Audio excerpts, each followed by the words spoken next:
Bienvenue sur Terre de Mission en ce dimanche 4 novembre, qui est le 24e dimanche après la Pentecôte. 3 séquences dans notre émission. Une première séquence avec Philippe Maxence, rédacteur en chef de L'Homme Nouveau, à l'occasion du hors-série qui vient d'être édité sur Alexandre Solzhenitsyn, La vérité comme exigence, à l'occasion du 100e anniversaire de la naissance de l'écrivain. Deuxième séquence avec Isabelle Schmitz, à propos d'un hors-série du Figaro qui vient de paraître, Caravage, une vie en clair-obscur, qui reprend l'ensemble des peintures et des analyses, etc., qui sont aujourd'hui en exposition au musée Jacques Marandré. Et enfin, troisième séquence avec Philippe Conrad, à propos des projets du gouvernement espagnol de Pedro Sanchez de déplacer la tombe du général Franco, aujourd'hui à la vallée de Los Caídos, et de la déplacer donc ailleurs.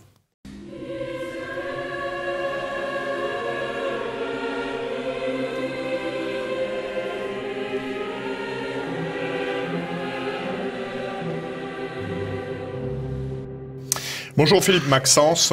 Bonjour Jean-Pierre Mogendre. Vous êtes donc rédacteur en chef de L'Homme Nouveau et vous venez de publier un passionnant, vraiment, j'ai lu ça avec beaucoup d'intérêt, hors-série de L'Homme Nouveau sur Alexandre Solzhenitsyn, La vérité comme exigence. Pouvez-vous d'abord nous donner quelques repères biographiques sur la vie de cet écrivain ? Oui, très volontiers. Nous le publions à l'occasion du centenaire de sa naissance. Donc, il est né en 1918, au moment où un an après la révolution bolchevique, et toute son existence va être traversée par cet événement sismique. Il va avoir une jeunesse au sein comme tout jeune soviétique au sein des jeunesses du Komsomol. Et ensuite, il va être engagé comme officier d'artillerie pendant la Seconde Guerre mondiale. Et là, à la suite d'une lettre qu'il envoie à un de ses amis, dans lequel il prend à part Staline, il va être arrêté, déporté au Goulag, et il va connaître différentes étapes de l'emprisonnement, à la fois donc au Goulag, dans un camp de travail, ensuite dans un camp pour ingénieurs, où il décide là de retourner dans un camp de travail. Ensuite, il va connaître la relégation. Pendant tout ce temps, cet homme qui est un scientifique, mais est aussi un grand littéraire, va commencer à écrire. Et en 1962, à l'occasion de la déstalinisation, il va profiter d'une ouverture pour publier son premier roman publié, pas le premier roman écrit, Une journée d'Ivan Denisovic, qui va le faire connaître mondialement. Il va très vite, le mur va se refermer sur lui. Il va connaître à nouveau des ennuis avec le pouvoir soviétique, au point d'être envoyé en exil. Donc il va connaître ensuite des années de vie en Occident, dans lequel il ne va pas se taire et vis-à-vis du régime soviétique et vis-à-vis du régime occidental. Et enfin, puisqu'il faut aller assez vite, en 1994, il retourne dans son pays, en revenant par le nord, pour refaire tout un trajet vers Moscou, à la rencontre du peuple russe. Et il va finir sa vie en 2008, en fait, il y a tout juste 10 ans. C'est un événement qui n'a pas été assez salué, peut-être, en France. Et c'est aussi à cette occasion en souvenir de cette mort et de cet homme surtout, que nous publions cette hors-série. Il fut romancier, historien, penseur politique. Quelles sont les œuvres littéraires qui manifestent les différentes facettes de son génie ? Alors l'œuvre littéraire de Solzhenitsyn, vous avez raison, elle est immense. Alors s'il fallait choisir, c'est toujours un peu difficile, mais je pense que j'évoquerais comme roman littéraire Une journée d'Ivan Denisovic, où à travers une journée de la vie d'un zèque, il permet de faire comprendre ce qu'est réellement le goulag. Comme penseur politique, j'aime assez son essai, qui est un tout petit essai de circonstances, mais dans lequel il y a beaucoup de leçons finalement à tirer, pour nous aussi occidentaux. C'est comment réaménager notre Russie, qui est un petit ouvrage, mais vraiment de circonstances après l'effondrement du communisme, mais qui contient beaucoup de leçons. Et puis comment ne pas citer le cycle admirable de La Roue Rouge, où il retrace de manière romanesque, mais en s'appuyant sur des matériaux historiques, tout le cycle de la Révolution. Alors, dans son appel diffusé le 13 février 1974, le jour même de son expulsion du RSS et qui s'intitule « Ne pas vivre dans le mensonge », Alexandre Solzhenitsyn écrit, je le cite, « La clé de notre libération, le refus de participer personnellement au mensonge ». Ça veut dire quoi aujourd'hui? Aujourd'hui Aujourd'hui, comme hier, il y a 20 ans. Oui. En fait, Solzhenitsyn est vraiment un moraliste au sens noble du terme. Et il estime que l'attitude personnelle d'un homme détermine beaucoup de choses. Et en tout état de cause, pour lui, quelles qu'en soient les conséquences, il faut refuser de vivre dans le mensonge, c'est-à-dire d'accepter ce qui est mensonger et de proférer des mensonges, même si notre existence est en danger à cause de cette décision de proférer la vérité. Par exemple, il va lui-même en montrer l'exemple. Il vit dans un camp d'ingénieurs où les conditions sont quand même très, très particulières et très avantageuses pour ceux qui sont emprisonnés là, mais on lui demande de collaborer en fait au décryptage de la voix qui permettrait d'arrêter des gens simplement en reconnaissant leur vie, enfin leur voix à travers le téléphone, et il préfère retourner dans un camp de travail, au goulag même, plutôt que de participer à cette œuvre. C'est ça aussi le refus du mensonge, c'est le refus de tout ce qui constitue une atteinte à la vérité et une atteinte à ce qui pourrait entraver l'existence des autres. Alors, un article est consacré à cette question. Il y a également un article qui a attiré mon attention. La place de la religion chez le témoin Solzhenitsyn. Quelle est-elle selon vous?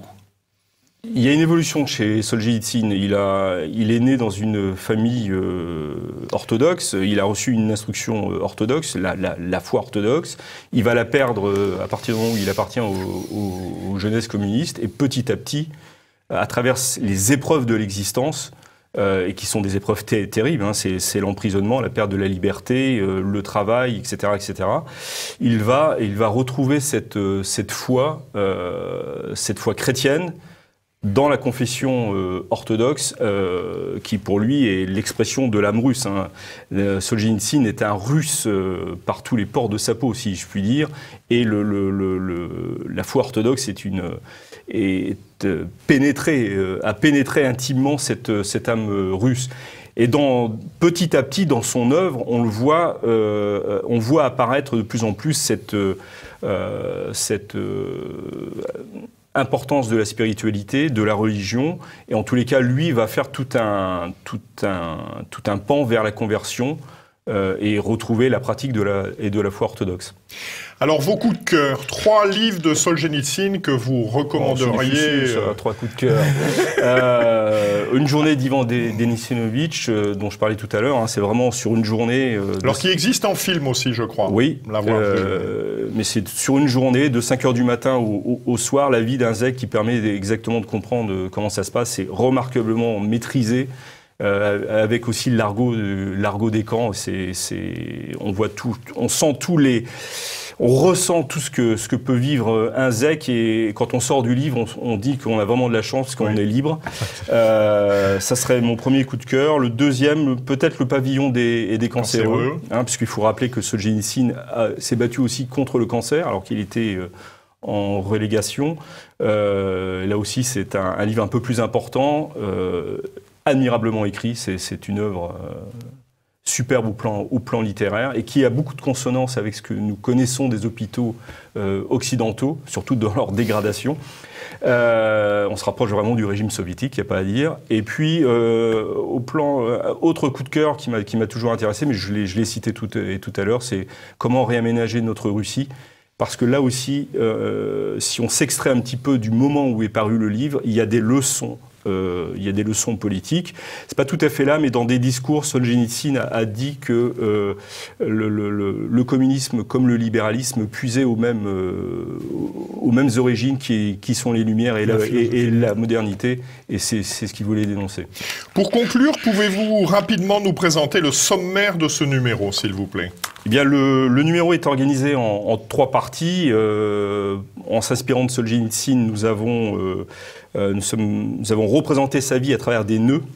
C'est comme ça qu'il a organisé, lui, son œuvre, au moins pour le cycle de la Roue Rouge. Donc, la première partie retrace toute son existence. Ensuite, nous intéressons à proprement dit à présenter l'œuvre dans ses multiples facettes, sans oublier l'aspect scientifique, parce que Solzhenitsyn était un mathématicien. Il a toujours aimé la littérature, il l'a toujours cultivée, mais il a eu aussi un travail scientifique et a beaucoup réfléchi sur le rapport entre la vérité et la science. Et puis la dernière partie s'ouvre plutôt sur ce qu'on a appelé la postérité, c'est-à-dire en fait, tous ceux qui l'ont aidé, comme les Invisibles, c'est ces gens qui ont aidé à passer l'œuvre de Solzhenitsyn en Occident ou qui l'ont caché en Russie, ou tous ceux qui, comme son épouse, sa deuxième épouse, l'ont aidé, conseillé, ou l'accueil de Solzhenitsyn en France, notamment quand il est venu en Vendée, pour rappeler le lien très fort entre ce qui s'était passé pendant les guerres de Vendée sous la Révolution française et ce qui s'était passé pendant la Révolution bolchevique. Merci beaucoup. Comment peut-on se procurer cet excellent numéro ? Tout simplement en allant sur Internet, en tapant Homme Nouveau, et on pourra trouver très facilement le moyen de se procurer cet excellent numéro. Merci beaucoup, Philippe. Merci beaucoup, Jean-Pierre.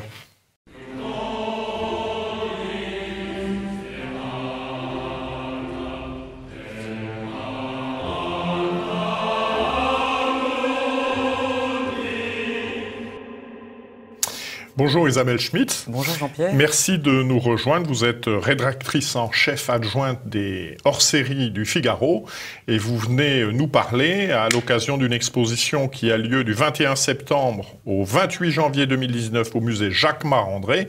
Cette exposition sur le Caravage s'intitule Caravage à Rome et vous avez consacré un hors-série du Figaro à ce sujet sous le titre L'aventurier, le génie, le spadassin, Caravage, une vie en clair-obscur. Alors, pouvez-vous d'abord nous donner quelques éléments biographiques de la vie du Caravage ? Alors, les éléments biographiques de la vie du Caravage nécessiteraient un roman à eux tout seuls, puisque ça tient plus du récit de KPDP que de l'essai savant. Caravage naît en 1571 à Milan, non pas à Caravaggio, il s'y installe après. Son vrai nom, c'est Michelangelo Merisi, et puis il sera surnommé Caravaggio parce qu'il vient de Caravaggio. Et il meurt dans les environs de Naples en 1609, donc à 39 ans. Il a une vie que nous avons résumée, l'aventurier, le génie, le spadassin, puisque on ne sait pas très bien pourquoi il arrive à Rome à 20 ans, si c'est pour entrer dans la ville pontificale et ce centre culturel incroyable, ou pour fuir des ennuis qu'il aurait déjà eu en se battant à Milan. Il y a une incertitude là-dessus. Et en tout cas, à Rome, il a une vie à la fois très riche artistiquement, mais aussi riche en rixes dans les tavernes, en beuveries, en tapage nocturne. Voilà, il y a quelques anecdotes assez amusantes sur sa vie tapageuse, et vie tapageuse à tel point que lors d'une rixe en 1606, il tue l'un de ses adversaires, Ranuccio Tommasoni. Il est condamné à mort, il est contraint de fuir Rome, et c'est le début d'une cavale qui durera 3 ans. Donc, cette vie d'aventurier, il la vit pleinement dans sa vie d'homme, il la vit aussi dans la peinture, puisque c'est avec Caravage en fait que la peinture sort de la Renaissance et entre dans une modernité et quelque chose d'assez révolutionnaire. Alors justement, à cette époque, il est qualifié de peintre révolutionnaire. En quoi consiste son caractère révolutionnaire et en particulier ce qui a fait sa célébrité, c'est-à-dire le clair-obscur ? Alors je vous citerai simplement une phrase de Nicolas Poussin qui arrive à Rome 20 ans après la mort de Caravage, je crois, donc ça n'est pas un contemporain, mais il arrive juste après lui. Nicolas Poussin dit « Caravage est venu au monde pour détruire la peinture ». C'est vous dire à quel point il a marqué cet horizon pictural. En fait, je dirais qu'il fait voler en éclats les codes esthétiques hérités du Moyen-Âge et poursuivis à la Renaissance d'une beauté idéale que l'on essaie de représenter. Michel-Ange et Raphaël seraient, si on peut dire, les deux astres de ce ciel de la Renaissance à Rome, qui essayent de refléter la lumière divine, et Michel-Ange, par la force et la vigueur extrême des corps qu'il peint à la chapelle Sixtine, donnait une idée de la plénitude à laquelle sont appelés les élus au ciel. Caravage, lui, fait voler en éclats ces codes en installant la peinture ici et maintenant, ici-bas sur Terre, dans le chaos d'une vie qui n'est pas toujours transfigurée par la lumière divine. Alors vous évoquiez ce fameux clair-obscur. En fait, il fait un usage totalement différent de la lumière qui auparavant, en fait, l'usage de la lumière tel qu'on le voit à la Renaissance, est hérité du Moyen-Âge, de la pratique des enluminures et du fond doré, qui était censé manifester la présence divine. Raphaël, à la Renaissance, reprend cette idée en suggérant, en fait, par une lumière diffuse et absolument équilibrée, et je dirais presque invisible, mais quelque chose qui transfigure la réalité et qui donne des paysages qu'il montre, des scènes qu'il montre, une vision du divin présent dans la réalité. Avec Caravage, on est plutôt au fond de la cave et il porte son flambeau, je dirais, au fond des ténèbres, en fait, que traversent les hommes, et il fait de la lumière, en fait, le vecteur de sa dramaturgie. Il y a plusieurs tableaux dans l'exposition du musée Jacques Marandré qui nous le montrent.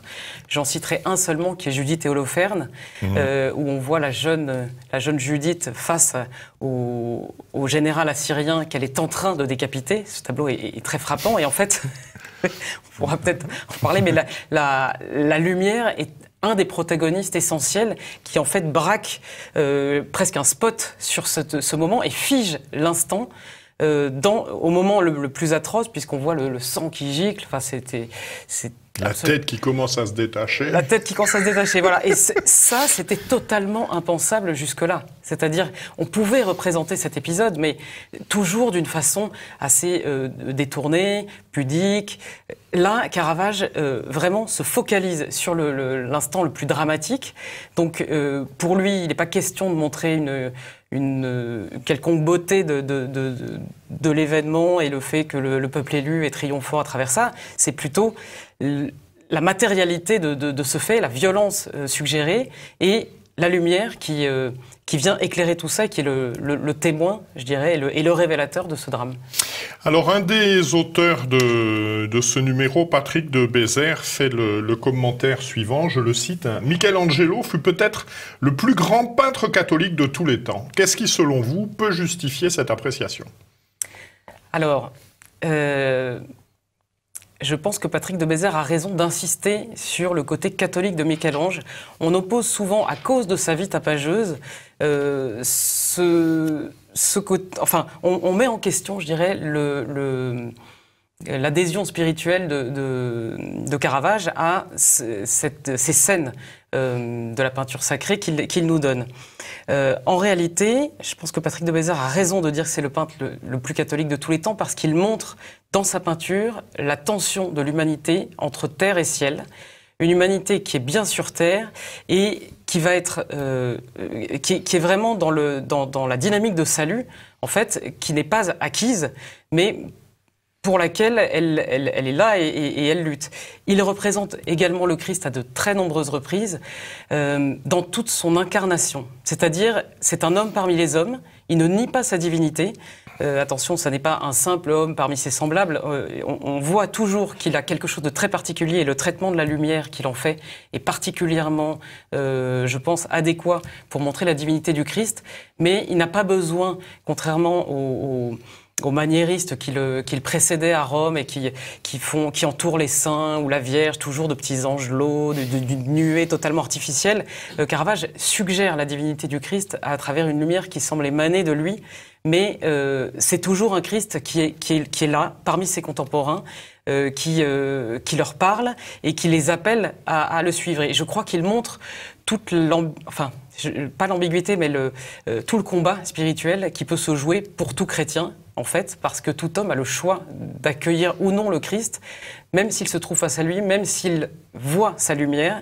Et je crois que Caravage réussit le prodige de nous montrer que certains hommes voient la lumière du Christ sans pour autant l'accepter. C'est la liberté de la foi. C'est la liberté de la foi. Il y a aussi un point, il y a un tableau très frappant qui s'appelle la Madone, qui est surnommée la Madone des palefreniers ou la Madone des pèlerins, où l'on voit des pèlerins agenouillés devant une vierge qui ont les pieds sales. Et alors, il y a toute une symbolique des pieds sales, notamment dans la peinture de la Contre-Réforme, mais les pieds sales me semblent résumer pas mal la condition du chrétien qui est sur terre, qui est en marche vers son salut, et qui se salit les pieds effectivement en marchant, qui peut tomber, qui peut chuter, mais qui est appelé toujours à accueillir la miséricorde de Dieu. Et donc Caravage, je crois, donne une représentation très humaine et très spirituelle de cet appel de tout chrétien. Alors, parmi toutes les œuvres qui sont présentées au musée Jacquemart-André, quelles sont celles qui vous ont le plus marqué ?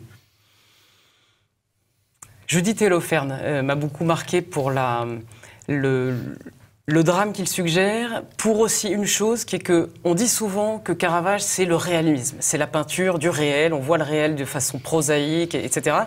Et du coup, on ne réalise pas à quel point cette peinture est savante.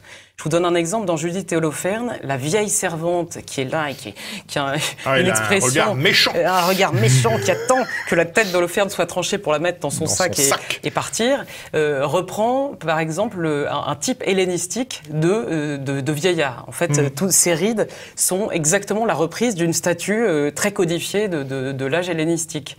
Le visage de Judith fait probablement allusion, ce tableau a été peint en 1600, ce visage fait probablement allusion à un drame qui a eu lieu l'année d'avant à Rome, où Caravage a probablement assisté à l'exécution publique de Beatrice Cenci, une jeune fille qui avait été accusée et convaincue de meurtre, de parricide.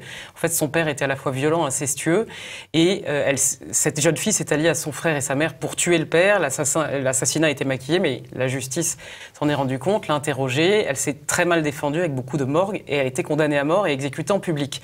Cette exécution a ému Rome entière, et on dit que Caravage aurait donné à Judith les traits de cette jeune fille. Donc, c'est tout cette double dimension de peinture extrêmement accessible parce qu'elle est réaliste, mais en même temps assez savante et pleine de références. Donc, il y a ce tableau-là qui me touche, et puis l'Ecce Homo de la salle de peinture religieuse. Je vous parlais du traitement assez fin de la lumière, et je crois que là, c'est assez magnifique, comme Caravage montre un Christ alors qu'il a les yeux baissés, on ne voit pas son regard, il est absolument humble et dans une attitude en fait d'acceptation et de soumission du drame qu'il est en train de vivre, et il émane pourtant de lui une lumière d'une intensité qui fait penser à la lumière avec laquelle les peintres ont souvent représenté aussi l'agneau divin et l'Eucharistie. Et du coup, cet Ecce Homo est assez bouleversant de ce point de vue-là, assez intéressant aussi parce que Ponce Pilate est habillé d'une manière qui nous semble peu romaine. Il a un béret qui n'a pas l'air du tout romain, et c'est probablement une façon, en fait, il est habillé, je pense, à l'allemande. Rubens le faisait déjà. Il représentait en fait Ponce Pilate ou Judas habillés à l'allemande, par allusion à Luther, allemand, qui avait déchiré l'unité de l'Église. Et donc, cette peinture me semble chargée d'un contenu spirituel assez fort. Il ne faut pas oublier que Caravage applique les instructions de la Contre-Réforme, qui demandent aux peintres de donner de la foi une vision propre à toucher les fidèles.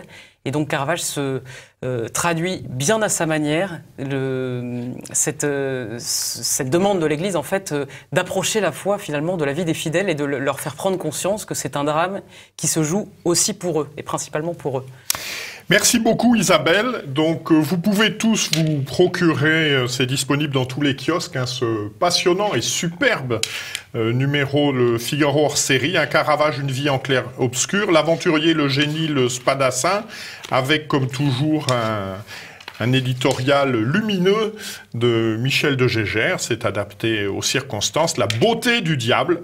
Et puis pour les Parisiens, donc vous pouvez vous rendre au musée Jacquemart-André, puisque cette exposition a lieu du 21 septembre au 28 janvier. Voilà, nous nous retrouvons donc dans quelques instants avec Philippe Conrad.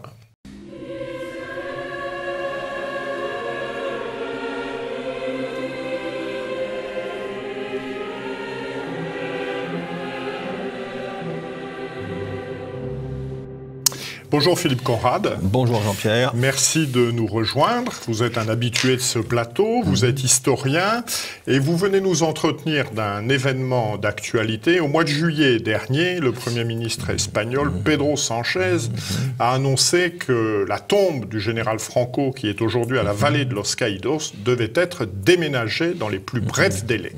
Alors pouvez-vous d'abord nous rappeler ce qu'est la vallée de Los Caídos, les conditions de sa construction, son emplacement? El Valle de los Caídos se trouve dans la Sierra de Guadarrama, sur la face méridionale de la Sierra de Guadarrama, à proximité du palais de l'Escorial, le palais de Philippe II, et puis également à proximité du palais de la Granja, qui est, lui, date du XVIIIe siècle, de l'époque des Bourbons d'Espagne, et qui est sur le versant septentrional de la Sierra. Le tout à peu près une quarantaine de kilomètres de Madrid. Que représente El Valle de los Caídos, le monument qui a été construit après la guerre civile et qui a ravagé l'Espagne de 1936 à 1939. C'est combien de morts, la guerre civile en Espagne? Alors écoutez, là aussi on a eu des inflations de chiffres parfois un peu étonnantes. Il y a un auteur espagnol qui s'appelait José María Gironella dans les années 60 qui avait publié un livre avec en titre Un million de muertos, 1 million de morts. Aujourd'hui on a quand même baisser les chiffres en question, il y a à peu près 300 000 morts et qui s'équilibrent à peu près entre les deux camps à la louche, hein, aussi bien pour les morts militaires que pour les morts civiles. Et à l'issue de cette guerre, le vainqueur, général Franco, qui va installer le régime autoritaire que l'on sait et qui va durer jusqu'à sa mort en 1975, a voulu créer en quelque sorte une grande nécropole dans laquelle on pourrait installer des morts des deux camps pour en faire une sorte de symbole de réconciliation entre les deux Espagnes qui s'étaient affrontées donc durant cette période tout à fait dramatique. Hein. C'est un monument, si vous voulez, quelque chose qui pourrait rappeler pour nous le monument de Douaumont, par exemple. Hein. D'ailleurs, les organisations d'anciens combattants internationales ont eu des manifestations comparables dans les deux endroits. Et alors ce Valle de los Caídos, il a été construit donc après la guerre civile, il a été terminé dans les années 1950, car c'est un chantier tout à fait considérable. Hein. C'est une hypogée donc qui s'enfonce dans la montagne. Et puis qui est dominée par une croix gigantesque, hein, une croix immense. Ça a donc été un travail, un chantier tout à fait considérable, terminé donc dans les années 50. On y a installé les restes, dans un deuxième temps, de José Antonio Primo de Rivera, le fondateur de la Phalange. Il avait été fusillé par les Rouges, par les Républicains à Alicante en 1936, dès le début de la guerre civile. Et à l'issue de celle-ci, eh bien, sa dépouille a été transportée à dos d'homme par des jeunes phalangistes qui se sont relayés tout au long du parcours pour qu'il soit inhumé dans un premier temps à l'Escorial, et quand le sanctuaire du Valle de los Caídos a été terminé, il a été inhumé là. Et à la mort du général Franco en 1975, c'est là également qu'on a décidé d'installer sa dépouille. Alors là, cette affaire du Valle de los Caídos a engendré évidemment des contestation. Les opposants au franquisme ont dénoncé ce monument à la gloire d'un régime dénoncé comme totalitaire, autoritaire, fasciste, tout ce qu'on veut. On a également signalé que les travaux avaient été pour une bonne part réalisés par des prisonniers de la guerre civile, donc par des prisonniers républicains. Alors tout cela évidemment aboutissant à une mise en cause de la légitimité de ce monument. Et dès le début de ce siècle, un leader socialiste espagnol, Zapatero, a commencé à réclamer que l'on exhume la dépouille du général Franco de ce sanctuaire, parce que il était, selon lui, inconcevable que celui qui avait gouverné l'Espagne de manière dictatoriale, pu demeurer en cet endroit. Alors jusque-là, les choses on était resté à la situation qui avait suivi la transition démocratique. On avait admis au cours de celle-ci une sorte d'amnistie générale pour les. Alors que s'est-il passé depuis juin, les deux camps? Et alors les socialistes espagnols, qui n'ont pas grand-chose à proposer, il faut bien le dire, qui sont arrivés au pouvoir un petit peu par surprise là, du fait des faiblesses du camp conservateur, de la droite conservatrice qui était en place, eh bien, faute d'être en mesure, comme toutes les social-démocraties aujourd'hui en Europe d'ailleurs, d'apporter des réformes ou des résultats en matière économique, en matière de progrès social, puisque tout le monde a adhéré au système mondialiste libéral, eh bien, ils ont ressorti en quelque sorte cette querelle mémorielle pour en faire un slogan de campagne. Et maintenant qu'ils sont au pouvoir, c'est peut-être une des rares choses qu'ils soient en mesure de réaliser. Alors on en est où sur ce dossier depuis le mois de juin? Alors sur ce dossier, il est intervenu récemment un événement un petit peu inattendu, c'est que la famille du général Franco, évidemment, est la première concernée dans cette affaire. Alors apparemment, elle admet l'idée d'une exhumation du Valle de los Caídos. On pensait initialement que la dépouille du général Franco serait installée dans le cimetière du Pardo où est inhumée son épouse, mais les descendants du général, il se trouve qu'ils font valoir une autre hypothèse, un autre choix. La famille Franco dispose d'un caveau, d'une tombe, dans la cathédrale de la Almudena à Madrid. La cathédrale de Madrid. Là, déjà, la fille du général Franco est inhumée, et donc il demande à ce que, si la dépouille du général est exhumée du Valle de los Caídos, elle soit désormais enterrée dans la cathédrale de Madrid. Alors, ce qui crée évidemment une situation un peu embarrassante pour les promoteurs de l'exhumation, parce que la cathédrale de Madrid, c'est évidemment... Cœur de Madrid. C'est le cœur de Madrid. Elle est consacrée à la Vierge Marie. Elle est patronne de la capitale, patronne de Madrid.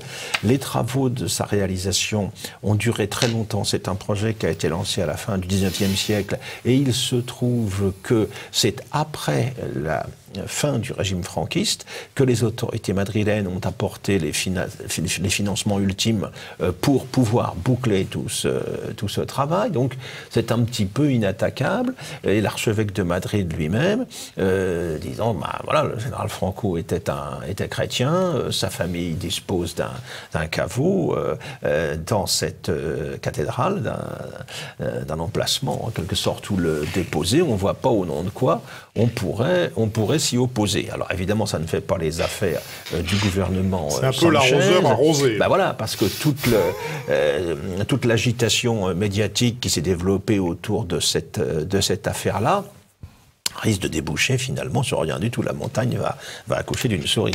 Et alors, aux dernières nouvelles, le gouvernement Sanchez aurait expédié à Rome la vice-présidente du gouvernement pour aller négocier avec les autorités romaines une éventuelle solution alternative.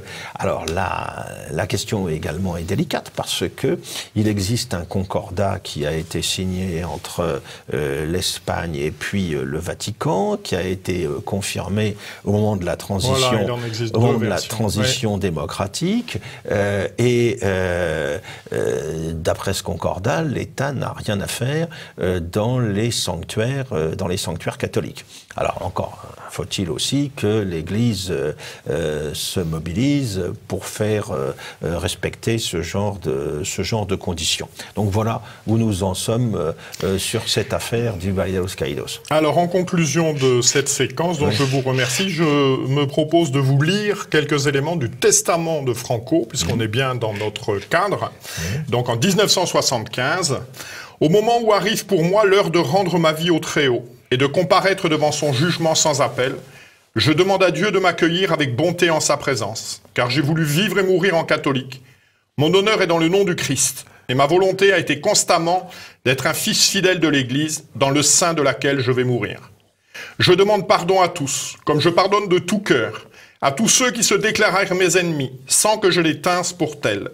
Je crois et je désire ne pas en avoir eu d'autres que ceux qui le furent de l'Espagne, patrie que j'aime jusqu'au dernier moment et que j'ai promis de servir jusqu'à mon dernier souffle, que déjà je sais proche. Je veux remercier tous ceux qui ont collaboré avec enthousiasme, désintéressement et abnégation à la grande entreprise de faire une Espagne unie, grande et libre. Pour l'amour que je ressens envers notre patrie, je vous demande de persévérer dans l'unité et la paix et d'entourer le futur roi d'Espagne, Don Juan Carlos de Borbón, de la même affection et loyauté que vous m'avez offert et de lui offrir à tout moment le même appui de collaboration que j'ai reçu de vous.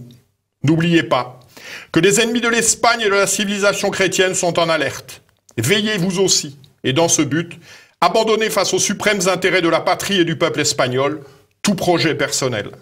Efforcez-vous d'atteindre la justice sociale et de donner la culture à tous les hommes d'Espagne, et faites de cela votre objectif primordial.